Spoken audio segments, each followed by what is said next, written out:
యేసుక్రీస్తు నామంలో బెతస్తా విడుదల పరిచర్య తరపున మీకు ప్రేమపూర్వకమైన వందనాలు. ఈ దిన వాక్య ధ్యానము. యెహోవా, రాత్రి వేళ నీ నామమును స్మరణ చేయుచున్నాను, నీ ధర్మశాస్త్రం అనుసరించి నడుచుకొనుచున్నాను.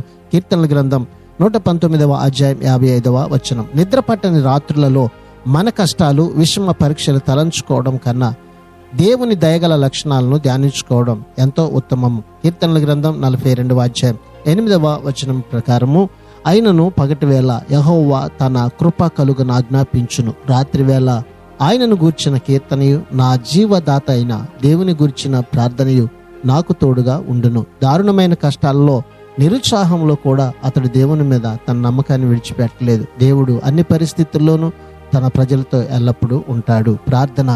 మహాపరిశుద్ధుడా, మహోన్నతుడా, జీవాధిపతి, మా మంచి యేసయ్య, మరొక నూతన దినాన్ని మాకు ఇచ్చినందుకు నీకు వందనాలు, స్తోత్రాలు చెల్లిస్తూ మేము ఎల్లప్పుడూ నీ నామమును స్మరణ చేయుచు నీ వాక్యపు జాడల యందు మేము నిరంతరం జీవించినట్లుగా మా ప్రతి పరిస్థితుల్లోనూ నీ వాగ్దానాలను జ్ఞాపకం చేసుకుంటూ ముందుకు కొనసాగేటువంటి ధన్యతని ఈ దినాన మా అందరికీ మీరు దయచేయమని యేసు పరిశుద్ధ నామములో ప్రార్థించి అడిగి వేడుకుంటున్నాము తండ్రి. ఆమెన్.